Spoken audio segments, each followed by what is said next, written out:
Alors dans la vidéo précédente, je vous ai dit que les éléments de notre DOM, ils contiennent en fait des tas de propriétés, des tas de méthodes. Ce sont des objets, okay, des objets JavaScript. Maintenant, je ne sais pour quelle raison les outils pour développeurs de Chrome, lorsqu'on fait un console log d'un des éléments du DOM, eh ben, ils nous affichent directement la représentation HTML de cet élément. Et ça ne nous affiche pas toutes les propriétés, pas toutes les méthodes. Okay, donc ça aurait pu être utile de savoir quelles sont toutes les propriétés et méthodes d'un des objets du DOM. Donc je vais vous donner une petite astuce. Si vous voulez voir les propriétés et les méthodes, disons qu'on veuille voir les propriétés et méthodes de mon paragraphe 2, l'élément du DOM, mon paragraphe 2. Donc déjà, c'est qui mon paragraphe 2? Vous êtes d'accord avec moi que c'est children 0, children 1, à partir du body. Okay, je vous rappelle, le body, il était là. Children.0, c'est la div. Et children 1, c'est tout simplement le paragraphe 2 qu'on voit ici. Donc, si je fais ce console log là, voilà, qu'est-ce qu'on voit? On voit la représentation HTML de notre objet du DOM. C'est très bien, mais moi, j'ai envie de voir, j'ai envie de connaître les propriétés, j'ai envie de connaître les méthodes.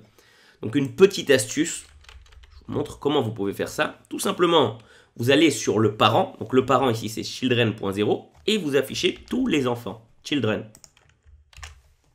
Ok. Et là, bien sûr, j'obtiens tous les enfants. Maintenant, je sais que l'enfant 0, c'est le premier paragraphe, et l'enfant 1, c'est le deuxième paragraphe. Et lorsque j'affiche justement, j'ouvre ce qui correspond ici au deuxième paragraphe, vous voyez, quand je suis dessus, en plus, je vois l'élément qui est highlighté, okay, qui est ici, on le voit, qui devient bleu, avec, on voit même ses marges en orange. Donc, lorsque je suis maintenant ici sur cet élément 1, on voit que ça correspond au paragraphe 2. Et là, pour le coup, j'ai toutes les propriétés et les méthodes de cet élément, okay, de cet objet du DOM. Voilà, donc ça, c'était juste la parenthèse et on va finir avec ça sur ce sujet parce que ça peut être perturbant des fois lorsqu'on parle d'objet du DOM. Tout d'un coup, on pointe vers un objet et on voit sa représentation HTML. Et d'un autre côté, on peut accéder à des propriétés de cet objet. Donc, pourquoi je ne vois pas tout simplement les propriétés de cet objet? Bref, si vous voulez voir toutes les propriétés et les méthodes, vous faites ce que je vous ai dit. C'est-à-dire, vous allez sur le parent, vous faites children, et ensuite vous descendez sur l'enfant, et là, vous ouvrez l'enfant et vous voyez toutes les propriétés. Ok. Maintenant, bon, tout ça c'était pour dire qu'il y a des propriétés. Il est temps que je vous parle un petit peu de ces propriétés. Donc, si j'étais sur l'enfant children 1, okay, sur mon paragraphe 2, une des propriétés connues et importantes, c'est par exemple la propriété text content. En anglais, ça veut dire le contenu texte. Ok? Alors, je vais vous montrer qu'est-ce qui se passe quand je fais ce console log. Vous voyez, là, je vous le montre sur une ligne, ce que ça donne. Children 0, children 1, c'est juste pour accéder à l'élément du DOM, mon paragraphe 2. Et ensuite, j'ai utilisé la propriété text content. Qu'est-ce que ça va afficher dans ma console? Tout simplement, mon paragraphe 2. On a la string, c'est-à-dire le texte qui correspond au contenu texte de notre élément. Alors, là, j'ai affiché, c'est-à-dire j'ai récupéré le contenu de cet élément et j'aurais pu très bien aussi le modifier. Donc, je peux le modifier ici directement dans script.js et rafraîchir ma page, mais au final, vous allez le voir immédiatement, il sera directement mis à jour. Donc, c'est dommage, j'ai pas envie de vous montrer ça directement en mettant dans script.js. J'ai envie de vous le montrer, on va l'écrire ici, dans la console des outils pour développeurs. Donc, c'est parti, document.body.children 0. Ok, .children 1. Ça, je vous rappelle que ça, c'est juste...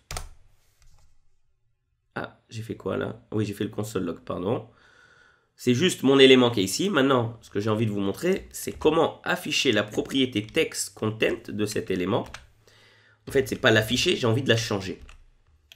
Donc là, je fais children 0, children 1, .text content est égal à quoi?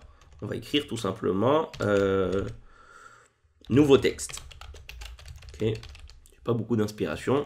Nouveau texte, ça fera l'affaire. Voilà, maintenant si j'appuie sur entrée, 1, 2, boum. Vous voyez, qu'est-ce qui s'est passé? Il n'y a plus écrit mon paragraphe 2, il y a maintenant écrit nouveau texte.